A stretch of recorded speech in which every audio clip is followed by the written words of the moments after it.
Your boy went flawless last week, 11-0 on UFC Vegas 100. We're going to try to do it again. UFC 309, Jones versus Miocic takes place this Saturday. I got your full card breakdown coming up, quick picks, a little bit of betting advice. Hey, stay right here.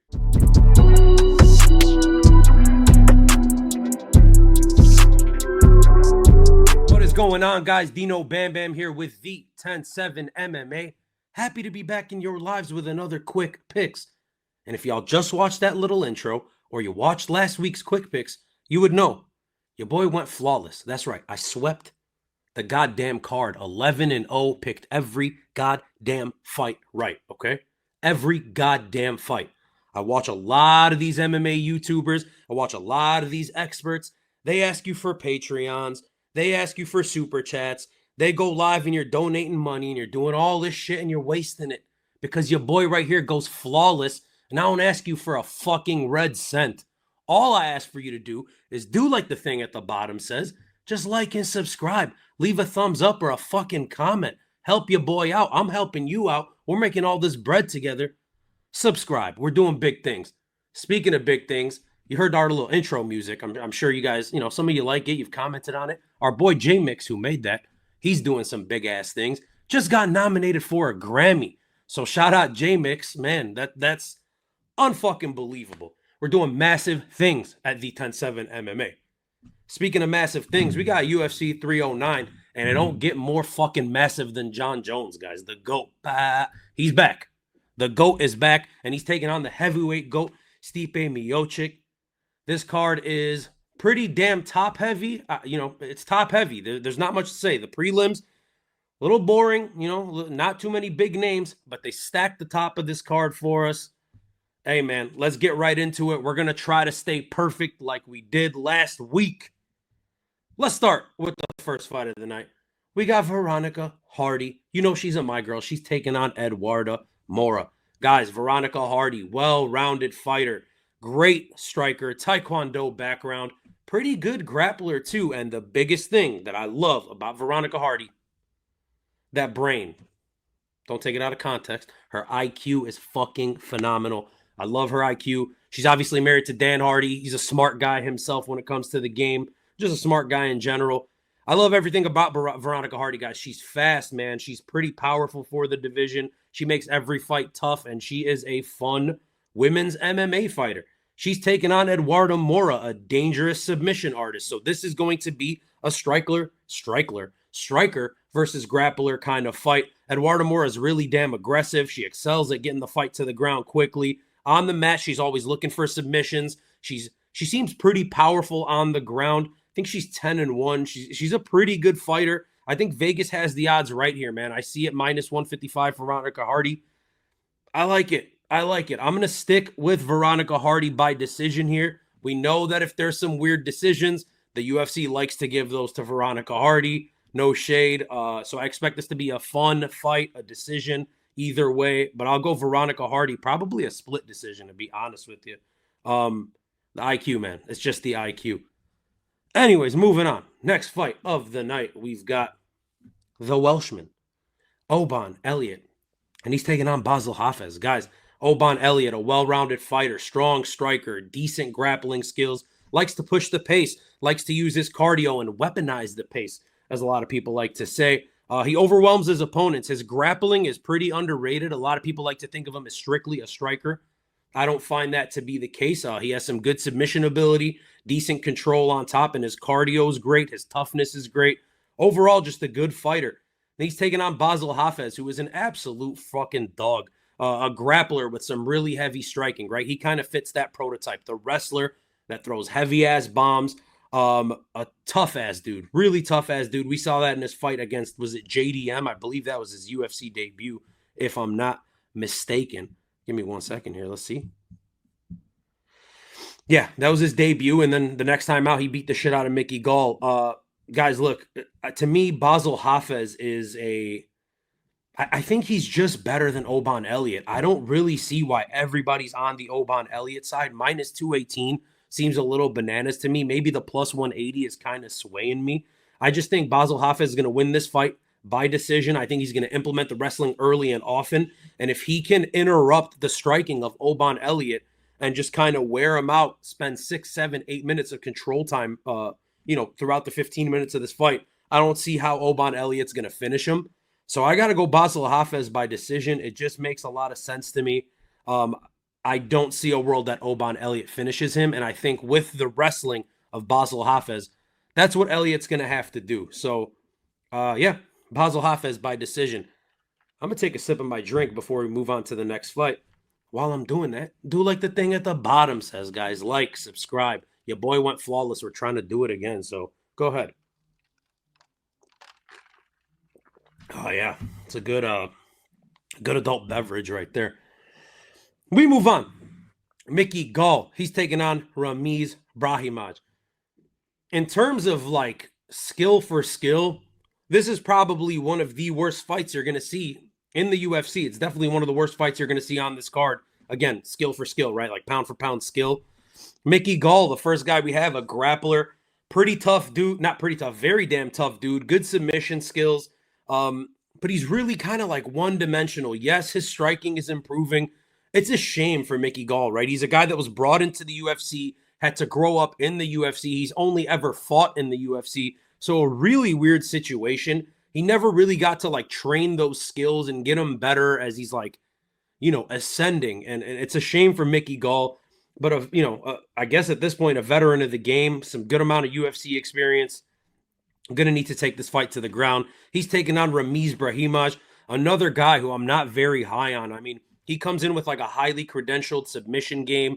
He's like a jiu-jitsu world champion and all this stuff. But I don't know. He seems like he has some low fight IQ. I mean, like, that's your method of winning, is taking this fight to the ground. But he suffers with that thing that a lot of jiu-jitsu guys suffer with, and that's taking the fight to the ground. He doesn't have the ability to do that. And then he himself is very easy to take down. And since he's so confident in his jiu-jitsu, he's willing to play guard. And it's like, you're not going to play guard in the UFC in 2024. Nobody's getting subbed with triangles and shit. He sometimes like to hang out on the feet. He's a terrible striker. This fight is so difficult to pick. I see why the odds are the way they are. I struggled with this one the whole time. I'm not betting shit on this fight. I'm going to let you guys know that. And this might be the one that fucks up my flawless run that I had. I'm going to go with McGhee Gall, man. I don't know. I really don't know. I'm not comfortable in this one. Low confidence. I'm also going to go McGhee Gall by decision. By the way, I have a fuck ton of decisions on this card, especially early. So give me McGhee Gall, I guess, by decision. Please don't part ways with your money on this damn fight. Moving on. We've got a heavyweight fight. We got Marcin Tybura. He's taking on Jhonata Diniz, who was supposed to fight 2 weeks ago against Derek Lewis, who had to pull out probably with a stomach flu like always. I was picking Jhonata Diniz to win that fight, by the way. I picked him to beat Derek Lewis by knockout. I'm glad we didn't get it because I feel like that's what would have happened. But anyways, he gets rebooked here and he gets a veteran in Marcin Tybura. Let's start with Jhonata Diniz, elite kickboxer, some pretty damn good power, keeps distance very well, lands heavy shots, good leg kicks, good combinations. He is really, really sharp on the feet for a big dude, and he looks big. He's not just he looks quick for his size. He looks like he has some fast twitch muscle in him. The grappling is obviously still developing. He came from kickboxing, so it's not going to be phenomenal. Struggles a little bit with defending takedowns and, doesn't really do well at getting up on the feet. And I thought that him and Derek Lewis fight would be a straight striker versus striker type of fight. But shit, Derek Lewis starting to take people down or look for takedowns. So who knows how that would have went. He's going to be dangerous early in this fight for Marcin Tybura, who is a very well-rounded veteran. He's well-rounded, but he's more of a grappler. He's more of a wrestler. Yes, he can hang out on the feet. He's pretty comfortable on the feet, but he uses all the shit that he's doing on the feet to eventually get the fight to the ground. And I think against Jhonata Diniz, he's going to want to get this fight to the ground very damn early. And I think he's going to do that. And I think he does it very quickly in the first, takes him down, weighs on him. Both of these guys get pretty tired. Tybura's cardio is going to be better than Jhonata Diniz's cardio for me. And then I think once we get into that second and third, it's just going to be rinse and repeat. Marcin Tybura by decision. I think he just slows Jhonata Diniz down and hands him that first UFC loss. So give me Marcin Tybura. Yeah. Let's go. Moving on. Jimothy Miller. He's taking on Damon Jackson. Guys, two veterans here. I kind of love this matchup. Seems like it's going to be a really fun fight. Let's start with Jim Miller, veteran of the sport, obviously. Most wins, most fights, all that kind of bullshit. Great submission skills, great grappling, known for his toughness, his durability, his ability to push the pace.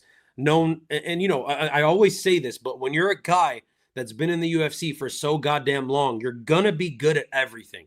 If you weren't good at every single thing, you would have got exposed and these guys would have beat your ass by now and they would have got you out of the sport. But that's not the case with Jim Miller. He's a very smart fighter, very tough, very well-rounded. Last time out at UFC 300, he got his ass handed to him by King Green. And I'm worried that we're going to start to see Jim Miller really slow down. Again, once you hit that wall, you hit that wall, and the decline is so much faster than, you know, than your way to the top. So I hope that's not the case. But he's taking on Damon Jackson, not necessarily a spring chicken himself. I believe he's only 3-4 years younger than Jim Miller, but he's a nasty grappler, man. Great submission skills as well. You know, he is worse on the feet than Jim Miller. I believe he's worse on the ground than Jim Miller, but he's younger. And that's really what it is here. I think prime for prime, or even if we just rewind 2-3 years ago, I would take Jim Miller very comfortably. I would be very happy with plus money. I can't do it, guys. I cannot pick Jim Miller after what we saw at UFC 300. Just an ass whooping. I don't necessarily love Damon Jackson, but I do kind of like him here at minus 166. So again, for like the 19th time in a row here, we're going to go decision. Give me Damon Jackson. I just think he's younger, and Jim Miller's got to start slowing down, and I think we started to see the beginning of the real decline at UFC 300. Up next, we got ya boy, Eryk Anders. Not like a y'all's boy or a my boy, but literally his nickname, ya boy. So ya boy, Eryk Anders, and he's taking on the All-American, the former champion, Chris Weidman. Guys, Chris Weidman, high-level wrestler, solid jiu-jitsu skills. We've seen some good power from him in his prime. But the wrestling has always and will always be Chris Weidman's, you know, go-to thing. That's what he's all about. Last time out, he won that fight via eye poke, which was a little fucked up to see. But, you know, is Chris Weidman at his peak? Absolutely not. If anyone tells you that Chris Weidman's going to make some kind of a run here, they're out of their fucking mind. Chris Weidman is old. He's on his way out. This might be his last fight. I believe it actually is his last fight, especially if he gets a win here. But he's taking a guy on in Eryk Anders that he should just be better than at every single aspect of mixed martial arts. Guys, Eryk Anders is a pretty good fighter. Again, he's a well-rounded, but he's a master of none, right? Like a jack of all trades, master of none. He's really usually only the most, you know, the more athletic guy in the cage. He's never the better striker. He's never the better grappler. He's just always the more athletic guy.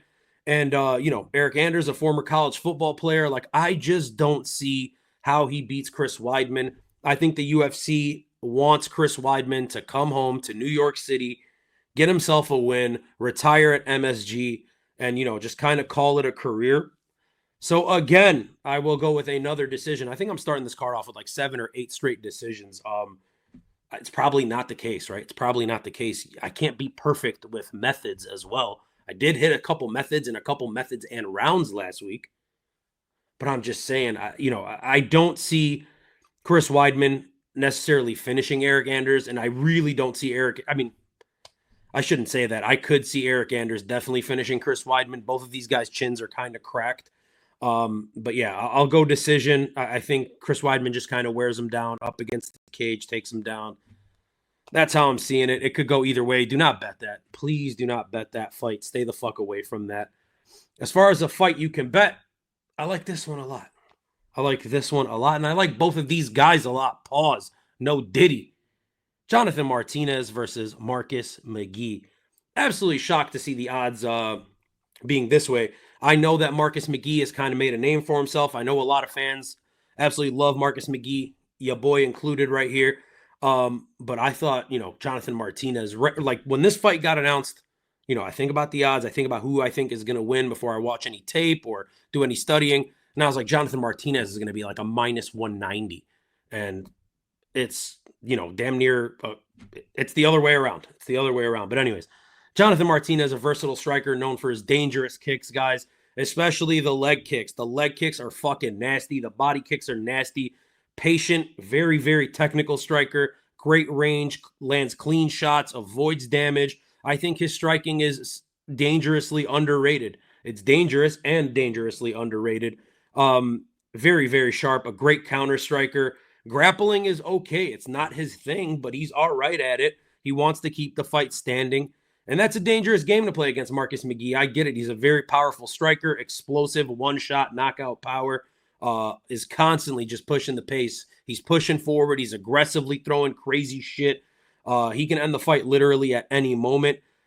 He does have better grappling than Jonathan Martinez, I believe. And if he chooses to wrestle, that could be problems for Martinez. I just don't think Marcus McGhee's going to do that. I think he's going to want to stand and bang and put on a show.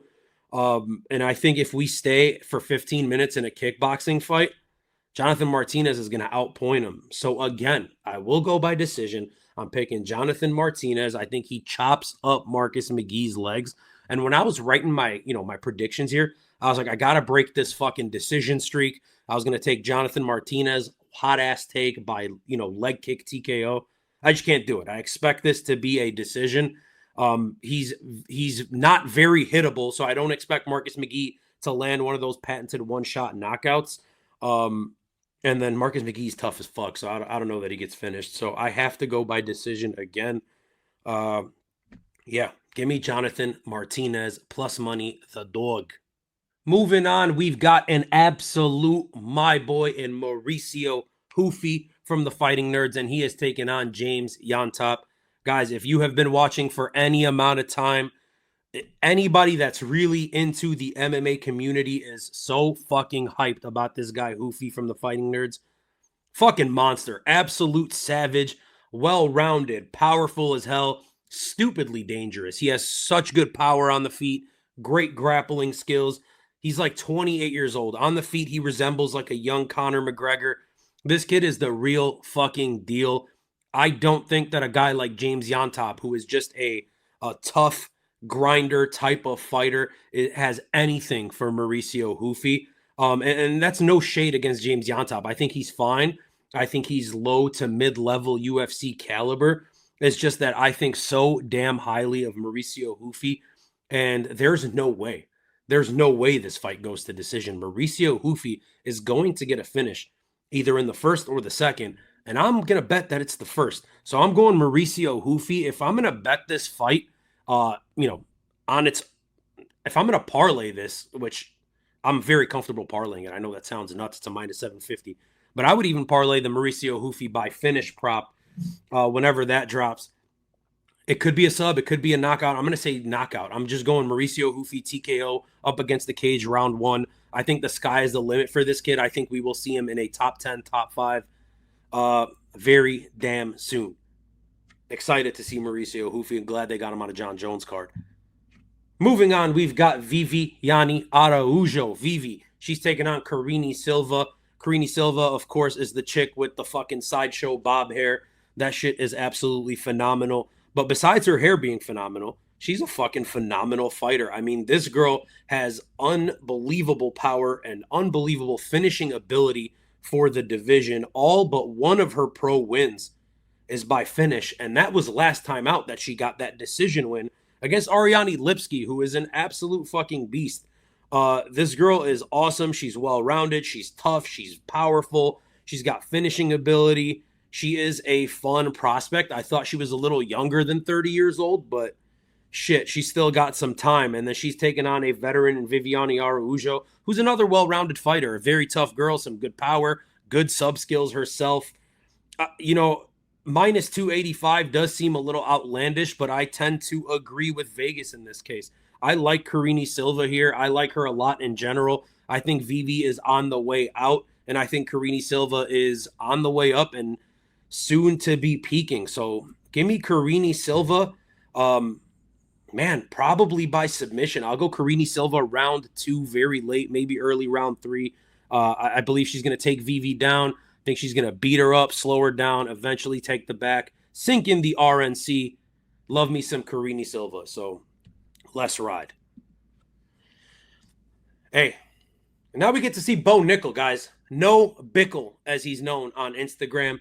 Bo Nickal, the odds. What the fuck is this? Minus 1,000 versus Paul Craig. I get it. But Bo Nickal is the only guy in the UFC that we ever see with these insane fucking odds.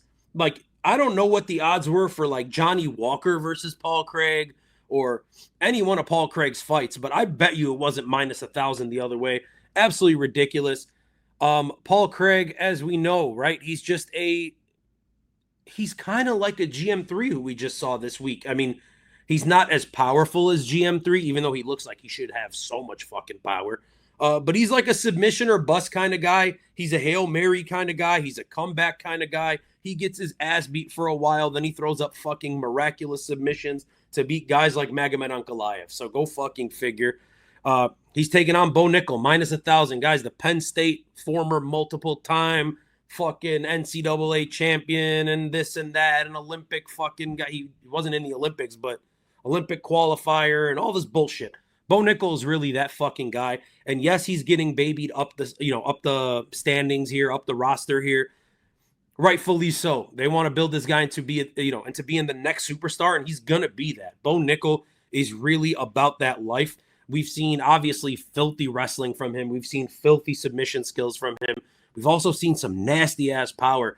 His first professional fight, he knocked the dude out in Jorge Masvidal's league. Went on to the Contender Series and he was dropping dudes. Obviously at UFC 290, we were there. He knocked the shit out of Val Woodburn. The dude has unbelievable power in his hands as well. And I think that's the route that he's going to take here. Yes, he could take Paul Craig down, hold him down, beat his ass, sub him if he wants to. I think he could just maul Paul Craig on the ground. But I think he's going to want to see where his striking is at. And he's going to start throwing bombs at Paul Craig. He's going to try to mix in some technical boxing. He's going to catch him with something big. Pretty damn early. I'm going Bo Nickal round 1 KO. I just think he finds the chin very quickly on Paul Craig. And then Paul Craig kind of panic shoots. And similar to the Johnny Walker fight, I think he just gets knocked the fuck out while he's, grasping for a clinch or going for a takedown. Bo Nickal, free cheese at minus 1,000. And I told you guys UFC 309 was very fucking top heavy. And we're at the top, like Michael Chandler says. See you at the top? We're at the fucking top, and holy shit, this is fucking heavy. We get the rematch. We get Charles Do Bronx Oliveira. He is taking on Iron Michael Chandler. Guys, I don't even know what to make of this fight. I mean, we saw the two fight for a world title, a couple of years ago. Charles Oliveira, of course, ended up winning that fight by knockout. But it wasn't that easy of a fight, man. Michael Chandler came in there, guns blazing, almost had Charles Oliveira out of there in the first round. But he, of course, found himself in some weird-ass situations with Oliveira on his back in the first round. Charles Oliveira, man, it just seems that he has like this very dangerous, he has very dangerous power. Obviously, he's a very dangerous fighter in general. Most finishes in UFC history, or most submissions in UFC history. I don't know about finishes. I think finishes as well.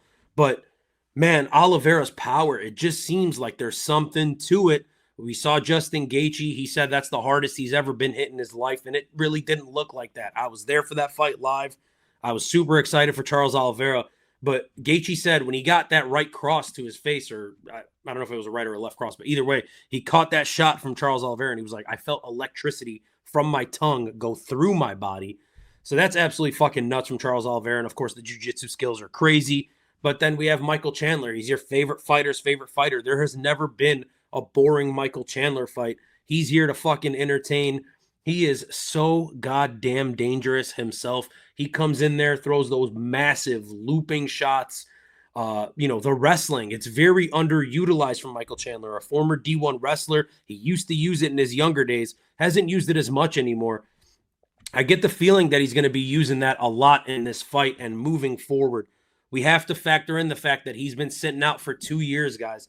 Michael Chandler sat out for 2 years waiting for Conor McGregor, who, by the way, me and DS told you that fight was not going to happen. It was never going to happen. We told you from the beginning that it was never going to happen. I feel bad for Michael Chandler. Seems like he wasted 2 years, towards the end of his career when he was becoming a superstar, making tons of money. Shame that he had to sit out, but he has a golden opportunity here. I believe if he beats Charles Oliveira, he gets a title shot. I believe if Charles Oliveira beats him, he gets a title shot. I think this is a title eliminator. If you break this down, skill for skill, Charles Oliveira should be the winner, right? I mean, I feel he's sharper on the feet. I think in the overall grappling, he's better. Chandler's the better wrestler. Oliveira's definitely the better submission threat. And Oliveira won the first fight, right? That's always been my thing. I always say in rematches or the trilogies, give me the guy who won the last fight. And Charles Oliveira won the last fight. And he should win this fight. But I'm not picking Charles Oliveira, guys. I'm picking Michael Chandler. I've had a hunch this whole time. Ever since this fight got booked, I had a huge fucking hunch. And I'm not saying you should bet on hunches or pick on hunches. I'm just fucking doing it. I'm picking on a hunch. I think Michael Chandler puts Charles Oliveira out cold in the second round. So, holy shit, I'm going to be betting this fight individually. I'm not going to be parlaying it either way. I think if you are pretending to be super confident in either side, I think you're nuts. I think the odds are nuts. So I'm going to go Michael Chandler by knockout. I just think, again, it's hunch-based. I could totally see Charles Oliveira winning it. It's a 50-50 fight, and seeing plus 225 makes me think Michael Chandler. And finally, we move on to the main event of the evening. Where's my boy at? Look at that. Jon Jones, the GOAT. You see that belt? See that belt, guys? The GOAT. The GOAT. Bah, he's back. We got a picture with Jon Jones, by the way, me and DS. Do like the thing at the bottom says, and follow us on the 107 MMA at Instagram to see that photo. But guys, Jon Jones is back, okay? A lot of people are saying he's ducking Tom Aspinall and this and that. Jon Jones ain't fucking ducking nobody. Please, guys, please. Let's stop that bullshit narrative. These guys are all fucking UFC fighters. They're the toughest motherfuckers on the planet. And especially to think a guy like Jon Jones, a guy that's been at the top of this game for fucking ever, for over a decade, a multiple-time world champion, a guy who's never lost, who had to face guys like DC, like Rampage, like all the killers that were just lined up in front of him. To think he's afraid and ducking somebody, that's absolutely fucking nuts.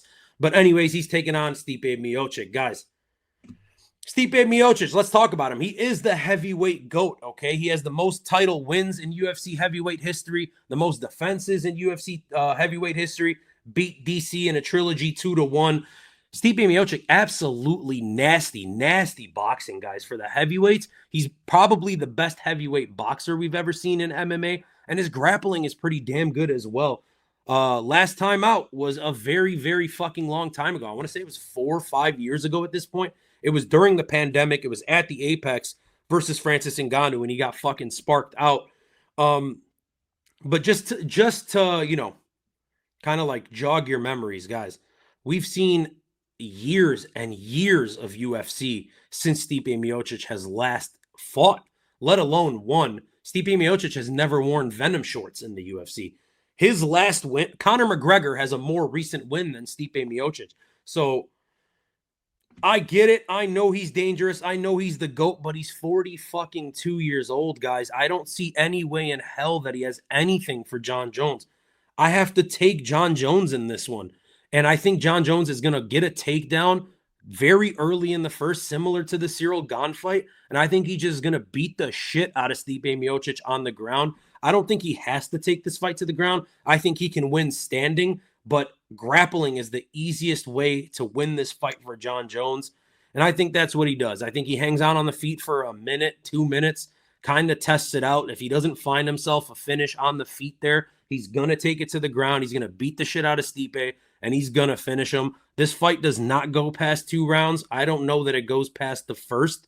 It might, but I don't think there's any way in hell you can take Stipe Miocic. So I'm taking the GOAT, Jon Jones. I think both of these fellas take their gloves, send them like this. They take their gloves off. They put them down. Jon Jones takes the belt, puts it down, tells Tom Aspinall to go fuck himself. And that's that. Tom Aspinall will get upgraded to being the champion of the world, undisputed. So anyways, guys, that's UFC 309. I went perfect last week. Perfect. Flawless. Fucking didn't miss a single fight. I hope that's the case again on this card. That'd be fucking phenomenal. If you guys enjoyed, do your boy a favor. Do like the thing at the bottom says, follow us on Instagram, I guess is what it says. You should do that. Pictures with us and John Jones. We got pictures with a couple of guys on this card. Like, who do we got? Who do we got here? There's a couple of them. Just believe me, there's a couple of them. Yeah, do that. And then also, fucking follow us here. Like, subscribe, thumbs up. It would mean a lot to us. We're going flawless. Look at the work we're doing for you guys. Research and winning you some fucking money. And we're not asking for a penny in return. All we're asking is for you to hit that fucking button. Anyways, guys, UFC 309 is going to be an absolute banger. I'm your boy, Dino Bam Bam. This was the 10-7 MMA. Thank you guys so much for watching. Peace.